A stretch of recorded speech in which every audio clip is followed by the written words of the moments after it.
رب اشرح لي صدري ويسر لي أمري واحلل عقدة من لساني يفقه قولي. فالحمد لله والصلاة والسلام على رسول الله وعلى آله وصحبه أجمعين ثم أما بعد. السلام عليكم ورحمة الله وبركاته. سورة الزخرف آية نمبر 26. بسم الله الرحمن الرحيم. وإذ قال إبراهيم وهر کله چې او ابراهیم علیه السلام لأبيه خپل پلار ته وقومه او خپل قوم ته انني بشک زه براء بیزار یم مما د هغه څه نه تعبدون چې کوم تاسو عبادت کوئ الا الذي سوای الله هغه ذات فطرني چا چې پیدا کړی یم زه فانه پس بشک هغه سيهدين ضرور به ما رهنمایي کوي مال به هدایت را کوي. نو هر کله چې او ابراهیم علیه السلام خپل پلار ته خپل قوم ته چې بشک زه بیزار یم د هغه څه نه چې کوم تاسو عبادت کوئ سوای الله هغه ذات چا چې پیدا کړی یم زه او بشک هغه به ضرور زما ته رهنمایي کوي هدایت پر راکوي. پرون سبق کې موږ ویلو چې څنګه اهل مکه نبی علیه السلام ته بار بار دا خبره کوله چې زمونږ سره زمونږ د آبا و اجداد دین دی او هغه موږ په هیڅ صورت باندې نه پریږدو او ته چې د څه سره م راغلی امونږ نه اورو خو چې د څه سره م راغلی د هغې نه زموږ انکار دی. قالو انا بما ارسلتم به کافرون. whatever you have come with موږ د هغې نه به د هغې سره کافرون موږ انکار کولو والی یو. زموږ دپاره زیات ماټر کوي زموږ د آبا و اجداد دین. د دې نه پس د دې آیتونو نه پس د ابراهیم علیه السلام ذکر راځي. د هغې څه وجه ده د آیت د یو بل سره تعلق څه دی. اولنی خبره خدا ده چې الله تعالی د ابراهیم علیه السلام ذکر راوستو بیکاز اهل مکه دپاره ابراهیم علیه السلام یو ډیر اهم شخصیت و. بیکاز ابراهیم علیه السلام was the one چا چې خانه کعبه جوړه کړې وه د هغې فاونډیشن حضرت آدم علیه السلام ایښی او بیا جوړه کړې ابراهیم علیه السلام ده. بنیاد آدم علیه السلام ایښی او جوړه کړې ابراهیم او اسماعیل علیه السلام ده. نو د اهل مکه په نظر د ابراهیم علیه السلام یو ډېر عزت و چې ابراهیم علیه السلام کعبه جوړه کړې ده. نو so they really looked up to him او خپل آبا و اجداد کې به هغه شامل و. نو الله تعالی ورته ابراهیم علیه السلام ذکر راوستو چې ابراهیم علیه السلام ستاسو آبا و اجداد کې دی او هغه یو مسلمانو هغه ستاسو په شان بت پرست نه و. نو تاسو خپل هغه آبا و اجداد ته مه ګورئ کوم چې بت پرستي کړې ده بلکې ابراهیم علیه السلام ته وګورئ هغه څنګه هغه بت پرستي نه وه کړې او هغه الله واحد عبادت کړی و. او د دې دویم ریزن دا دی چې ابراهیم علیه السلام ذکر په دې آیتونو کې ولې رالو هغه ځکه بیکاز الله تعالی دوی ته شو کوي چې تاسو څنګه د خپل آبا و اجداد په دین باندې قایم ودرېدلې علی آثارهم مقتدون. تاسو د خپل آبا و اجداد په دین باندې مقتدی یې د هغوی فالورز یې جبکې ابراهیم علیه السلام خپل آبا و اجداد دین نه فالو کړی. د ابراهیم علیه السلام خو آبا و اجداد هغوی هم بت پرست و د هغه پلار هم و د هغه نیکه مو خو هغه دا کار نه کړی. هغه دا نو ویلي چې به زما دپاره زما د آبا و اجداد دین چې دی هغه هی دی او نور زه نه منم. نو وإذ قال ابراهیم هر کله چې ووی ابراهیم علیه السلام لأبیه اول خپل پلار ته ووی وقومه او بیا خپل قوم ته انني بشک زه براء بیزار یم. برا is a very powerful word. برا is like triple خلکو د پاره استعمالیږي چې یو نه دوه نه درې د هر څه نه زه بیزار یم.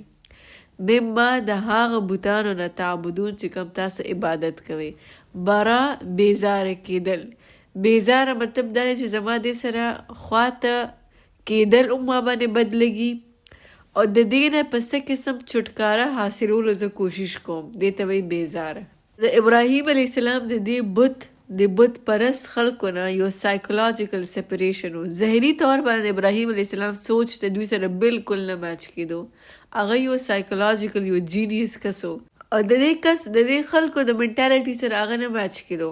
نو سایکولوجیکل سپریشن خو د ابراهیم علیه السلام او خو چې دا کله اعلان برات وکړو چې زه تاسو نه اوس جدا یم نو بیا هغه یو فزیکل سپریشن هم وکړو یو جسمانی طور باندې هغه د دوی نه جدا شو الله تعالی ولا د هجرت حکم ورکو. نو سایکولوجیکل سپریشن فزیکل سپریشن الا الذي سوای الله هغه ذات فطرني چا چې پیدا کړی یم زه. فطرني ټو مولډ، یو شی مولډ کول، سانچه کې اچول او بیا جوړول. څنګه چې موږ په سانچه کې اوبه واچو فریزر کې کیدو هغه فریز شي نو هغه موږ سره آیس کیوبز راشي. دې ته وایي ټو مولډ ټو فیشن. دغسې موږ الله تعالی پراپرلی ډیزاین کړي یو، موږ یې جوړ کړي یو. زموږ یو ځای الله تعالی هغه جوړ کړی دی. اټس ناٹ چې بس دا رانډملی مونږ پیدا یو او بس زمونږ کې جینز روان دي او جنیټکس روان دي. زمونږ یو نقش الله تعالی خپل جوړ کړی دی. فطرني پیدا کړی یم زه. فانه پس بېشک زه سیهدین الله تعالی به مالا ضرور هدایت راکړي. فانه پس بېشک هغه بېشک الله به سیهدین به ضرور زما رهنمایي کوي. ویری سون الله ول گایډ می. زه ستاسو نه ځم، ستاسو نه زما اعلان برات دی اور الله تعالی به مالا هدایت راکړي. زما لاره به الله سیده کوي. وجعلها اور هغه جوړه کړه دا. چا جوړه کړه؟ ابراهیم علیه السلام. ها څه طرف ته اشاره ده؟ کلمه توحید ته. ابراهیم علیه السلام جوړه کړه دا خبره. کومه خبره ده؟ اوس چې کومه وکړه چې زه ستاسو نه بیزار یم او زما رب الله دی اور هغه به مالا هدایت راکوي. نو ابراهیم علیه السلام جوړه کړه دا خبره چې کوم د توحید خبره وه، کلمتن یو کلمه، باقیتن باقی اوسیدونکې، فی عقبه په خپل اولاد کې، لعلهم تاکہ اغوی یرجعون اغوی رجوع کی. نو د ابراهیم علیه السلام دا خبره چې زه ستاسو نه بیزار یم، زما رب الله دی اب زما هدایت کوي. ابراهیم علیه السلام خپل هم په دې خبره عمل کړی او خپل بچو ته هم دا وصیت کړی. په سوره بقره کې موږ ویلي دي ووصى بها ابراهیم بنیه ویعقوب یا بنی ان الله اصطفى لكم الدین فلا تموتن الا وانتم مسلمون. د سوره بقره دا آیت دی چې ابراهیم علیه السلام دا وصیت کړی خپل بچو ته چې هرگز تاسو مړه نشئ الا مگر تاسو مسلمین، الا وانتم مسلمون. په دې حالت کې چې تاسو مسلمانان یعنی تاسو فرما بردار یې. مسلم لفظي مطلب دی فرما بردار او فزیکل اکټ ته وایي چې ستا په بدن او ستا په عمل باندې ښکاري چې ته مسلمان یې. نو دا د ابراهیم علیه السلام وصیت خپلو بچو ته او بیا د یعقوب علیه السلام خپلو اولاد ته و چې د دې دنیا نه ستاسو تلل هغه د صرف او صرف د فرمانبردارۍ کې د الله. وجعلها اور هغه جوړه کړه دا، یعنی ابراهیم علیه السلام جوړه کړه دا خبره، کلمتن یو کلمه، باقیتن چې کم باقی پاتې کیدونکې وه، فی عقبه په خپل اولاد کې. عقب comes from the word عقب literally means heel. د خپو پوندې ته وایي heel ته. نو د دې نه مراد اولادم دی چې کم ستا د شاته نسل را روان دی. نو ابراهیم علیه السلام دا خبره دا کلمه باقی پاتې کړه په خپل اولاد کې، لعلهم تاکہ اغوی یرجعون رجوع کی. اور صرف هغوی ته دا تاکید دا نصیحت نو کړي بلکې دعا هم کړې وه ابراهیم علیه السلام، رب اجعلني مقیم الصلاة ومن ذریتی ربنا وتقبل دعا ربنا اغفر لي ولوالدي وللمؤمنین یوم یقوم الحساب. ابراهیم علیه السلام دعا وه خپل اولاد لپاره چې کله الله تعالی ابراهیم علیه السلام ته وویل، سوره بقره آیه نمبر 124 چې قال انی جاعلک للناس اماما. ابراهیم علیه السلام د الله سیز چې ما ته جوړ کړي د ټولو خلکو د بره یو امام. دون غټ اعزاز الله ابراهیم علیه السلام ته ورکو چې ما ته د ټول خلکو د بره یو لیډر جوړ کړي، ته د امت مشر شوې. نو پکار چې په دې وخت کې ابراهیم علیه السلام د الله شکر ادا کړی وي. دون غټ اعزاز چاته ملاویږي، یو پرنسپل دی هغه یو سټوډنټ ته ګولډ میډل اچوي نو هغه به څه وایي؟ تھینک یو. خو ابراهیم علیه السلام د تھینک یو په ځای څه ووایي؟ قال ومن ذریتی، یا الله what about my children and their children and their children. زما د نسلونو به څه کیږي؟ ومن ذریتی او زما د اولاد زما د نسلونو به څه کیږي؟ نو الله تعالی ورته بیا وایي ستا د نسلونو کې چې کم ظالمان دي هغوی ته به زما واده نه رسي.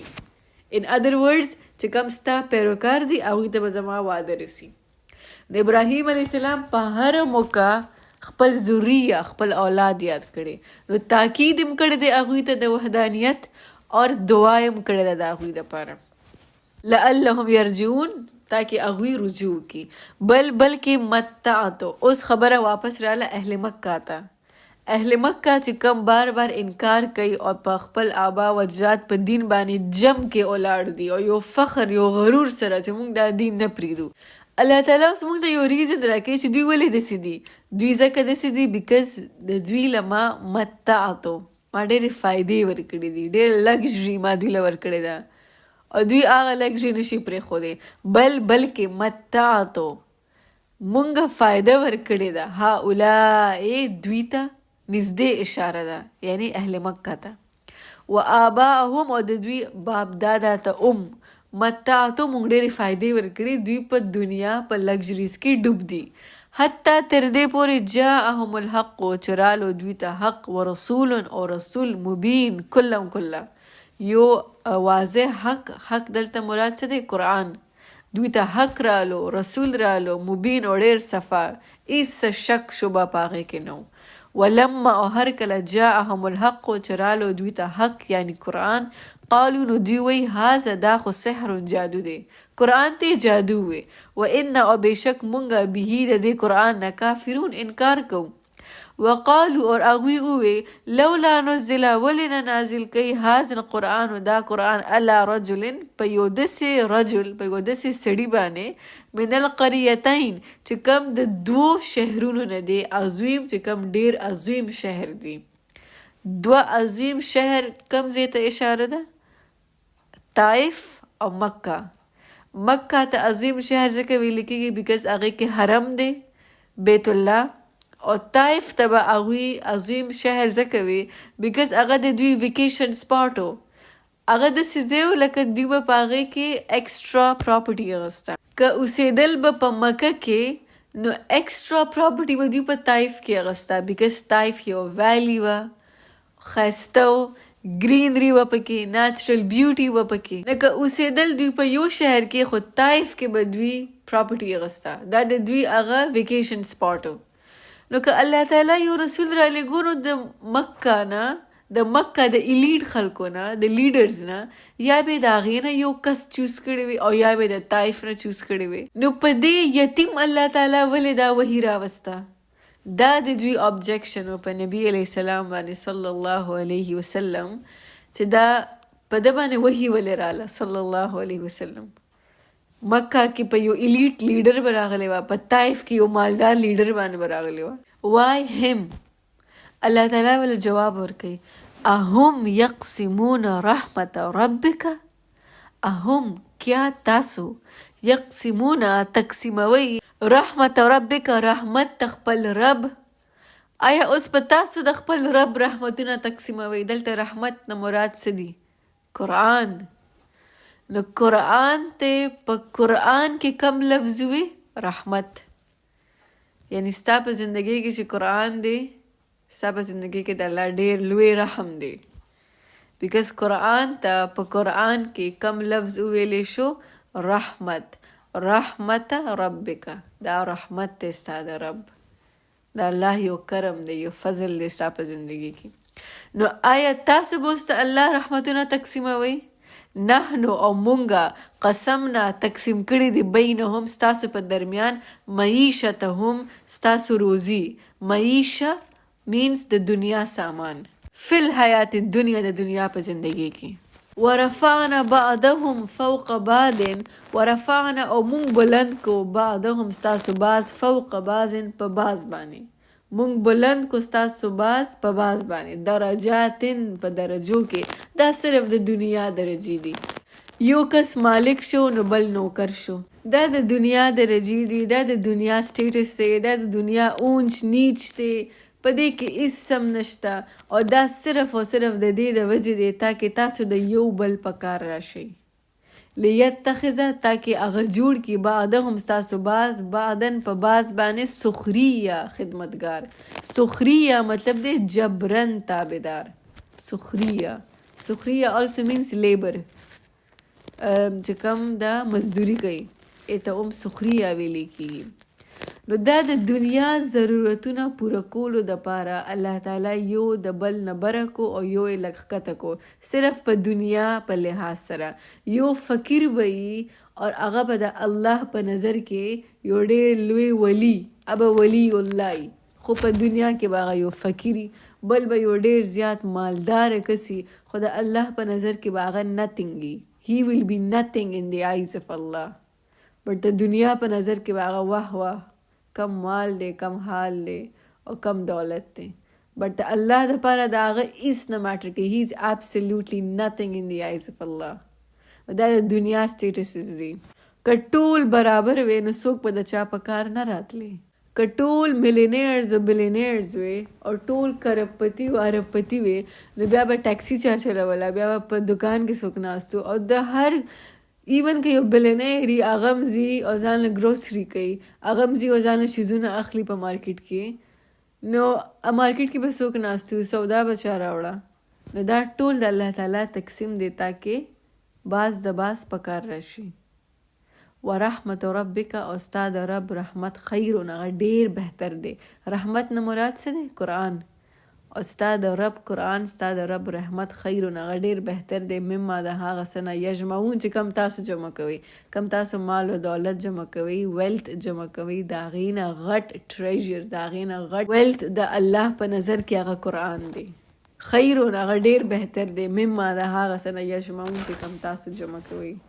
نو اهم یقسمون رحمت ربک آیا اوس دوی به تقسیمي رحمت د خپل رب نحنو او مونږه قسم نه تقسیم کړي دی بینهم ستاسو درمیان معیشتهم د دنیا سامان د دنیا روزی فی الحیات الدنیا د دنیا په زندگی کې ورفعنا او مونږ بلند کو بعضهم ستاسو باز فوق د بره بعضن په باز درجات د درجو لحاظ سره لیتخذ تاکي جوړ کی بعضهم ستاسو باز بعضن په باز باندې سخریا خدمتگار.